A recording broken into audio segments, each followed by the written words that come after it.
Hello viewers, অচেতনতার free coaching চ্যানেলে তোমাদের সকলকে স্বাগত জানাই। আজকের এই ভিডিওতে তোমরা যারা ক্যালকাটা ইউনিভার্সিটিতে বিএ হিস্ট্রি অনার্সে 4th সেমিস্টারে পড়ছো, তোমাদের যে ডিএসসিসি 5 পেপারটি রয়েছে আদি মধ্যযুগের ভারতের ইতিহাস, এই পেপারটির একটি ইম্পর্টেন্ট প্রশ্ন, আদি মধ্যযুগের ইতিহাসের উপাদান হিসেবে লেখ ও মুদ্রার গুরুত্ব কি, এই সম্পর্কে বিস্তারিত আলোচনা করব। আলোচনা শেষে এর অ্যান্সার তোমাদের সামনে তুলে ধরবো। এর আগের একটি ভিডিওতে আদি মধ্যযুগের ইতিহাসের উপাদান হিসাবে সাহিত্যিক উপাদানের গুরুত্ব কতখানি সে সম্পর্কেও আমি একটি ভিডিও ক্লাস দিয়েছি, তোমরা দেখে নেবে, ভিডিও ডেসক্রিপশন বক্সে লিঙ্ক দেওয়া থাকবে। এখন আমরা একবার বোর্ডে দেখে নেবো বোর্ডে কি লেখা রয়েছে। CU history honours 4th semester DSCC 5। এখানে প্রশ্ন হচ্ছে, সমকালীন লেখ ও মুদ্রা থেকে আদি মধ্যযুগের ভারতের ইতিহাস কিভাবে জানা যায়। প্রশ্ন যদি ঘুরিয়ে বলা হয় তাহলে দাঁড়াবে আদি মধ্যযুগের ইতিহাসের উপাদান হিসেবে লেখ ও মুদ্রার গুরুত্ব কি। এক কথায় লেখ আর মুদ্রা নিয়ে, যেটা প্রত্নতাত্ত্বিক উপাদানের মধ্যে পড়ে, এই বিষয়টা নিয়ে আলোচনা করব এখন আমরা। তো দেখো, আদি মধ্যযুগের ইতিহাসের উপাদানের মধ্যে বেশি গুরুত্বপূর্ণ কিন্তু সাহিত্যিক উপাদান। আগের ক্লাসে আলোচনা করেছি, সাহিত্যিক উপাদানের মধ্যে অনেক গ্রন্থ এই সময়ে রচনা করা হয়েছিল যেগুলো থেকে আদি মধ্যযুগের ইতিহাস আমরা প্রপার জানতে পারি। কিন্তু আমরা প্রত্নতাত্ত্বিক উপাদান হিসেবে আমরা যে লেখ আর মুদ্রার কথা বলি, সেটা কিন্তু এই আদি মধ্যযুগের পরিমাণে খুবই কম। তবে পরিমাণে কম হলেও কিছু কিছু লেখ আমরা এই সময় পাই আদি মধ্যযুগের ইতিহাস জানার ক্ষেত্রে। প্রথমে রয়েছে দেখো, প্রতিহার রাজ ভোজ রাজের গোয়ালিয়র লিপি। এই গোয়ালিয়র লিপি থেকেও আমরা আদি মধ্যযুগের ইতিহাস জানতে পারি, প্রতিহার রাজাদের ইতিহাস জানতে পারি। পরেরটি আছে দেখো, পাল রাজাদের, বাংলাদেশের পাল রাজাদের লেখ রয়েছে, খালিমপুর লেখ, মুঙ্গের লেখ। এছাড়া বিজয় সেন অর্থাৎ সেন বংশের রাজা বিজয় সেনের দেওপাড়া প্রশস্তি বা দেওপাড়া লেখ। এই চারটি লেখ রয়েছে গোয়ালিয়র, খালিমপুর, মুঙ্গের এবং দেওপাড়া। এই চারটি লেখ থেকে আমরা আদি মধ্যযুগের ইতিহাস জানতে পারি। এছাড়া এই সময় যে সমস্ত লেখগুলো পাওয়া গেছে তাকে আমরা দুটো ক্যাটাগরিতে ভাগ করতে পারি, এক সরকারি লেখ, আরেকটি হচ্ছে বেসরকারি লেখ। তবে সরকারি লেখ বলতে এখানে সমস্ত ভূমি দান সংক্রান্ত লেখপত্রগুলো, অর্থাৎ রাজা যে সমস্ত ভূমি দান করতেন, ব্রাহ্মণকে দান করতেন, পুরোহিত বা মন্দির বা বিহারকে দান করতেন, যে জমি দান করতেন, ব্রহ্মদেও বা অগ্রহার প্রথা, সেই দান সংক্রান্ত বিবরণ লিখে রাখা হতো এই সমস্ত লেখগুলোতে, যেগুলো সরকারি তরফ থেকে করা হতো। এই সরকারি লেখ ছিল, তবে সরকারি লেখের সংখ্যাটা খুবই কম। পরিবর্তে বেসরকারি লেখের পরিমাণ কিন্তু অনেক বেশি, বলা যায় হাজার হাজার বেসরকারি লেখ পাওয়া গেছে। বেসরকারি লেখগুলোর মধ্যেও আবার ব্রহ্মদেও জমি দান সংক্রান্ত লেখ পাওয়া গেছে, আবার কোন রাজার বা কোনো ব্যক্তির প্রশস্তি পাওয়া গেছে, অর্থাৎ তার জয়গান করা হয়েছে, তার গুণকীর্তন সেখানে লিখে রাখা হয়েছে এই সমস্ত বেসরকারি লেখগুলোতে।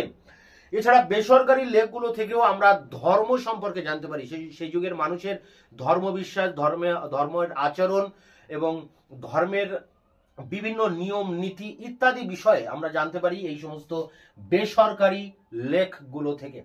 তা এই ছিল লেখ আদি মধ্যযুগের। আদি মধ্যযুগের লেখ বলা হলো। এবার আসছে মুদ্রা। দেখো, আদি মধ্যযুগে অর্থাৎ গুপ্ত যুগের পর, তা গুপ্ত যুগের শেষের দিকে মুদ্রার ব্যবহার কমে আসে গুপ্ত সাম্রাজ্যের অর্থনৈতিক সংকটের কারণে, এবং গুপ্ত সাম্রাজ্যের পতনের পর ভারতবর্ষের যে সমস্ত ক্ষুদ্র রাজারা ছিলেন তারাও কিন্তু মুদ্রার সেভাবে ব্যবহার করেননি, অর্থাৎ মুদ্রার ব্যবহার এ সময় হ্রাস পায়। তার কারণ ব্যবসা বাণিজ্যের একটা অবনতি দেখা দিয়েছিল, যার দরুন এই সোনা বা রূপোর ঘাটতি দেখা দেয় এবং মুদ্রার ব্যবহারও কিন্তু অনেকটা কমে যায়। তাই এই সময় অর্থাৎ আদি মধ্যযুগে ভারতে যে সমস্ত রাজনৈতিক শক্তিগুলো ছিল, বাংলার পাল, প্রতিহার, রাষ্ট্রকূট, চোল, চালুক্য, এরা কিন্তু সঠিকভাবে মুদ্রার ব্যবহার করেনি। এদের সময়েও মুদ্রার ব্যবহার অনেকটাই কমে যায়। তাই আদি মধ্যযুগের ইতিহাস আমরা কিভাবে জানতে পারি? অনেকটা আদি মধ্যযুগের ইতিহাস জানতে আমাদের সাহায্য করে সাহিত্যিক উপাদান, যে জায়গা থেকে আমরা ইতিহাস জানতে পারি। এছাড়া এই আদি মধ্যযুগের প্রত্নতাত্ত্বিক উপাদানের মধ্যে আমরা প্রত্নতাত্ত্বিক যে সমস্ত ধ্বংসাবশেষ, যে সমস্ত নিদর্শনগুলো পেয়েছি অত্রঞ্জি খেড়ায় থেকে, এই সমস্ত নিদর্শনগুলির উপর ভিত্তি করে আমরা আদি মধ্যযুগের ইতিহাস জানতে পারি। প্রত্নতাত্ত্বিক নিদর্শন বলতে মাটির পাত্র, মাটির মূর্তি, মাটির বাসনকোসন, প্রাসাদ মন্দির, বিহার, এই সমস্ত যে ধ্বংসাবশেষ, রাজপ্রাসাদের ধ্বংসাবশেষ, এই সমস্ত জিনিসগুলো থেকেও আমরা আদি মধ্যযুগের ইতিহাস জানতে পারি। CU history honours 4th semester DSCC 5 marks 5 সমকালীন লেখ ও মুদ্রা থেকে আদি মধ্যযুগের ভারতের ইতিহাস কিভাবে জানা যায়। আদি মধ্যযুগের ভারতের ইতিহাসের উপাদান হিসেবে সাহিত্য খুব গুরুত্বপূর্ণ হলেও লেখ ও মুদ্রার গুরুত্ব অস্বীকার করা যায় না। ভারতের বিভিন্ন স্থানে এইসব লেখ পাওয়া গেছে। প্রতিহার রাজ ভোজের গোয়ালিয়র লেখ, পাল রাজাদের খালিমপুর ও মুঙ্গের লেখ, উমাপতি ধর রচিত বিজয় সেনের দেওপাড়া লেখ আদি মধ্যযুগের ইতিহাস রচনার ব্যাপারে যথেষ্ট সাহায্য করে। চোল রাজাদের অনেক লেখ পাওয়া গেছে। এইসব লেখ থেকে তাদের গ্রামীণ স্বায়ত্তশাসন ব্যবস্থার পরিচয় পাওয়া যায়।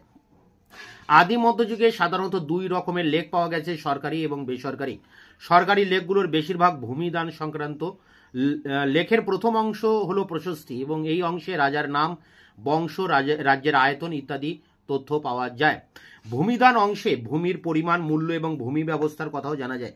সরকারি লেখের সংখ্যা বেসরকারি লেখের তুলনায় অনেক কম। বেসরকারি স্তরে হাজার হাজার লেখ আবিষ্কৃত হয়েছে। ব্যক্তি বা বংশের গুণকীর্তন করে এইসব লেখ রচিত হয়। এইসব লেখ থেকে প্রত্যক্ষভাবে রাজনৈতিক ইতিহাসের তথ্য সংগ্রহ করা যায় না। এগুলোর বেশ কিছু ব্রহ্মদেহ অর্থাৎ ব্রাহ্মণকে দান এবং দেবদান অর্থাৎ মন্দিরকে দান সম্পর্কিত। এইসব লেখ থেকে ধর্মবিশ্বাস, দেব মূর্তি, মন্দির প্রভৃতির কথা জানা যায়। ধর্ম ও শিল্পের ক্ষেত্রে এইসব লেখের গুরুত্ব অস্বীকার করা যায় না। সাহিত্যের ইতিহাসে এইসব রচনার গুরুত্ব আছে। ভাষা ও শৈলীর বিবর্তনেও এইসব লেখ সাক্ষ্য হয়ে আছে। প্যারা করে এবার মুদ্রা। ইতিহাসের অন্যতম গুরুত্বপূর্ণ উপাদান মুদ্রা। তবে গুপ্ত সম্রাটদের পর ভারতীয় রাজাদের খুব অল্প সংখ্যক মুদ্রা পাওয়া গেছে। অর্থনৈতিক সমস্যা ও ব্যবসা বাণিজ্যের অবনতির ফলে সম্ভবত মুদ্রার ব্যবহার হ্রাস পেয়েছিল। পাল, প্রতিহার, চালুক্য ও রাষ্ট্রকূটদের প্রবর্তিত মুদ্রার সংখ্যা খুবই কম। কোনো কোনো অঞ্চলে বিক্ষিপ্তভাবে কিছু মুদ্রা পাওয়া গেছে। এই সব মুদ্রা সাহিত্যিক ও পৌরাণিক উপাদানের সত্যতা নির্ধারণে সাহায্য করে। মুদ্রা ছাড়া এই যুগের ইতিহাসের অন্যান্য উপাদান হলো প্রত্নতাত্ত্বিক নিদর্শন সমূহ, অর্থাৎ পোড়ামাটির জিনিসপত্র, মাটির পাত্র, মূর্তি, প্রাসাদের ধ্বংসাবশেষ, মন্দির, বিহার প্রভৃতি। এইসব উপাদান থেকে ভারতের আদি মধ্যযুগের ইতিহাসের অনেক তথ্যের সন্ধান পাওয়া যায়।